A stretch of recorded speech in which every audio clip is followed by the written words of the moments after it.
So I've these have been vapor blasted, and then just to really clean them up, and then we give them a coat of etch primer. And now we're going to put some seals in them. So in here, this is what we need to clean out. Get all that crap out of there. I was going to do it before, but I thought, well, when I paint them, there's going to be a bit of paint in there anyway, so there's no point in doing the job twice.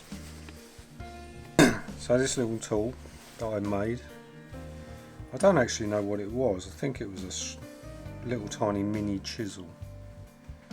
Anyway, I've ground a bit in there just with a slitting disc, I think. Because what it does is it just sits right in that groove. It's exactly the right width for that groove there. So what you can do is just get the corrosion out of there without damaging the backing material too much. But what you're after is you just want to get the corrosion out, because that's what makes the seal too big. That's what makes it break apart. Right, so when I'm reassembling these, what I like to do is I've got some special O-ring grease. It's called Molly Coat. I'm not affiliated or associated with anything to do with this company, but it's amazing stuff, and it is the right stuff for the job. You want O-ring grease, really, because this effectively is a rubber O-ring that sits in here, and all we want to do, you're not going to put tons of it on, but you just need to put a tiny bit on the back side of it that sits in the groove, and then hopefully it will stop the water getting in, because what you want to prevent is the corrosion that builds up. So yeah, because I'd lost them, I know they're probably not the best quality, but they'd have been fine for what I wanted them for. Little carbide burrs for deburring stuff. Because I'd forgotten what I'd done with them, I went and bought these. Look at that, it's lovely, isn't it? Look. King spool. That was £25, and so was that one. So both of them, 50 quid they were. So these are, you separate them. I don't know how well you'll like this. That's like a little double lip seal in there. So that's the dust seal that sits on the outside. And this one here is just this big square section seal. It literally is. If you cut that through there, it'd just be a square. There's nothing special about it. So, making sure that that's all nice and clean and it hasn't got any nasties. What you do is just put a tiny bit of this on there. And this is literally, you don't want lots, because what that will do is that will distort the shape of the seal. Excuse me.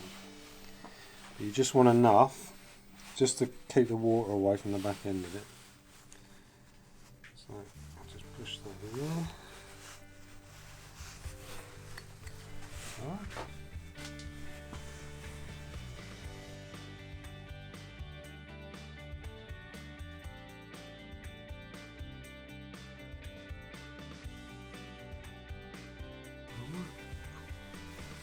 So because I've cleaned them out, the seals sit right back in where they should be now. Right. So what I'll do now is I'll put a little bit of this on the outside of that. That's really just to start. If any water gets past that front seal, and also the brake fluid, you don't change it very regularly. The brake fluid is hydroscopic, so it attracts water, it absorbs water, and that's why if you don't change your brake fluid and your brakes get really hot, what you end up with is brake fade, which all that means is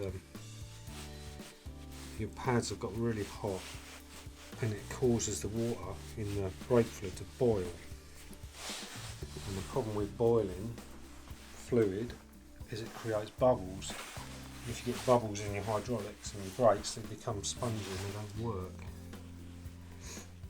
So we've cleaned the piston up, we've greased that a little bit, and literally that should just get it nice and straight.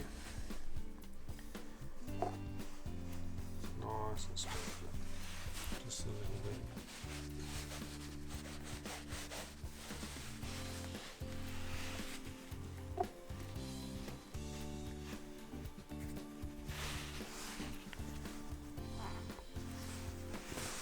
There we go. Right, tonight with the lovely ice lolly tea towel. It's my best one. This is. We're gonna rebuild some brakes. So yeah, I'll clean these up, vapor blast them, give them a coat of etch primer, and I've reinstalled the pistons. So I got the old seals out. I made sure there's no corrosion behind the seals because that's what makes them tight. Reinstalled the new seals, the new dust seal, put a little bit of O-ring grease on it, and then I've reinstalled the old pistons back in because they're fine, perfectly usable.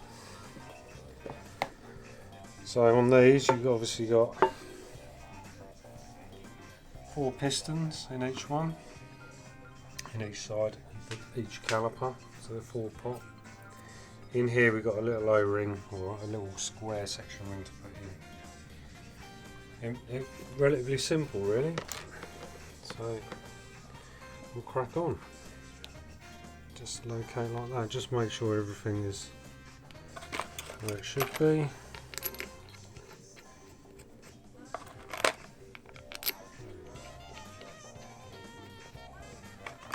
These are nice new plated, these are the original bolts. As you can see, they look brand new because we had them zinc plated with a clear passivate.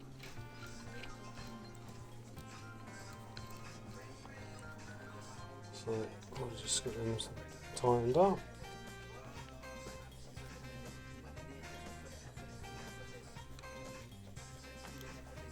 So what we'll do now is we'll install the new brake pads. They just go straight in from the bottom, or from the top, either way. And how they're held in is there's just a little pin that sits in there, which we sent away to the platers, got that replated. So this goes straight in there, and there's a hole there, and there should be a little R clip. That's why it's called an R clip.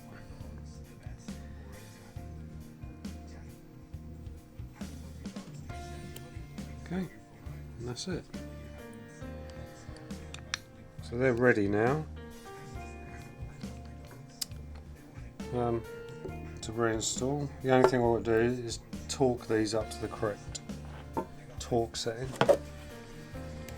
So we're not going for a concourse restoration, which means everything is exactly as it should be. What we're going for is, you know, just a nice standard of finish really, and the level of finish we're achieving isn't really that difficult to get if you just take your time. The best thing I ever made was my home built vapor blasting cabinet. I'll do a video on that one day so you can build your own one. But yeah, you can get a good level of restoration without it costing you an absolute fortune. Because at the end of the day, You know, these bikes are, they should be ridden, and you know, I don't think anything should be put back together and kept in a museum, really. It should be used for what it was designed for.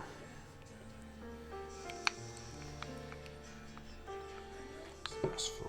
So what I'll do is I'll just find out what the torque settings are. So look, we haven't got the little bleed nipples replated in the correct colour. I need to find the little covers for those. It should be in my odds and sods box.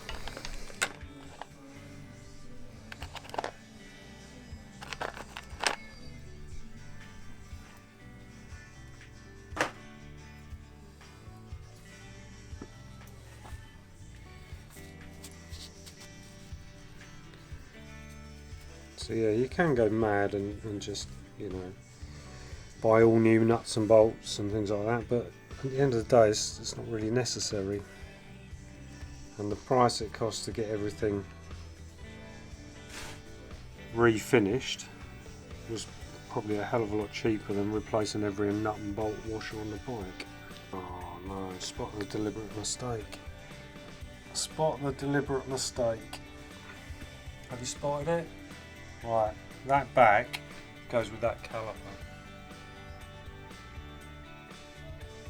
It's alright, keep it in. Keep it in. Right, after assembling these, I've spotted something that's not right. And what it is I've put the wrong back. Those eagle-eyed out there would have spotted that. So these little covers go on here. You see the screw holes in the wrong place. So it's a bit like I hadn't torqued them all up to the right tension. So literally it's a 2-minute job to sort that out.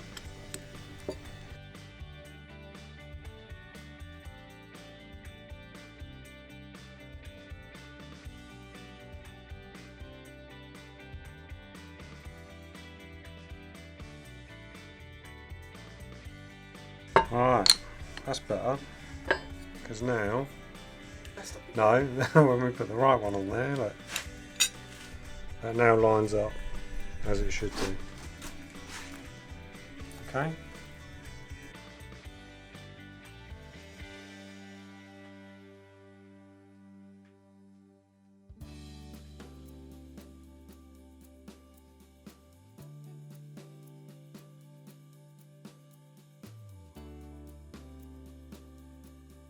I don't know where the screws are for these, but I'll probably replace them, to be fair. They're just a little M4 crosshead. I think I might use a stainless one. I don't generally use a lot of stainless stuff, but they're little shields. So when they're bolted in, that creates a little bit of spring pressure on the top of the pad. So last thing is the banjo bolt. So we'll just put them with that. Obviously needs a new copper washer either side, but we'll put all those on when we reassemble everything. So that's the fronts, pretty much ready. When we get the frame back, which should be fairly soon, we can start putting all these bits back on it. So now we'll put the back one back together, if I can remember. Right. So we've got these little rubber boots that we carefully removed. So they just like little bellows, and they stop all the dirt and dust getting in. So one fits there. But what I'm going to do is I'm going to put a little bit of grease in those. Like I say, don't put grease near your pads. This is really just to make sure this slides a bit on the carriage and to stop the corrosion creeping in. But yeah, just be careful handling your brake pads if you've got grease on your fingers, because you can contaminate your pads and it makes them useless. Get this one through, so just give it a little bit of grease, get that in there, and then find something that's not sharp, like that. Just push that through, like that. If you use something sharp, then you're liable to rip it. Now this is going to be a bit of a guess which way round that goes. I think it must go that way.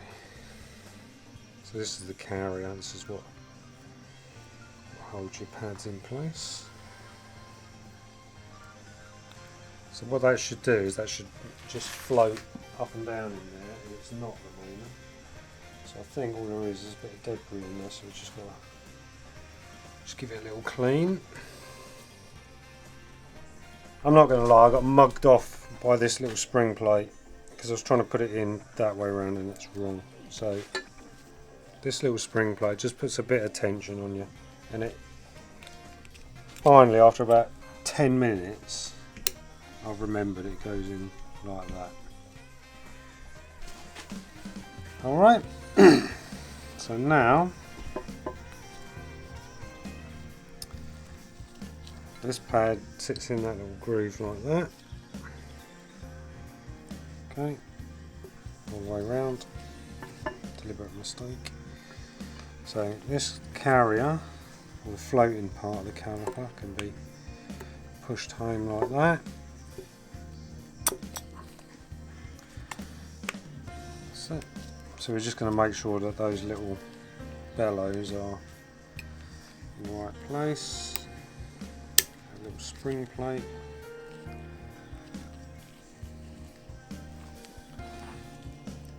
Just like that.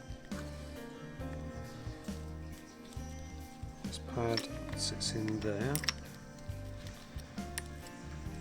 And that little groove, like that. So you can see, look, it's got a bit of tension on it there. And this pad goes in and over those two little pins, like that, and then you can pull that out a little bit.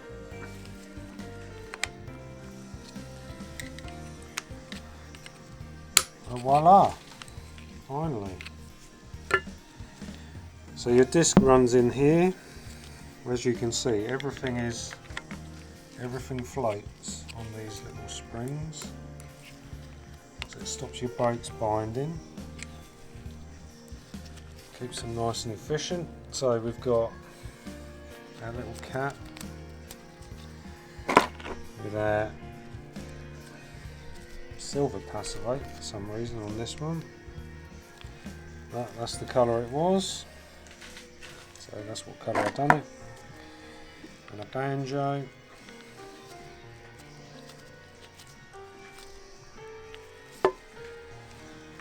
There we go. So when they're fitted on the bike, I will go around and I'll make sure everything's torqued up. There's nothing really on here to torque up. So apart from obviously the banjo, that can just be done with a spanner, not critical. So yeah. There's a few videos about saying copper slip behind your brake pads. There's a YouTube channel called The Workshop. He goes into great details as to why don't do it. So check him out. He's quite funny. Does rant on a bit. But yeah, he's a top bloke. And yeah, don't put copper slip behind your brake pads. It's a stupid idea. You don't need to. So there we go, that's it. Thanks for watching.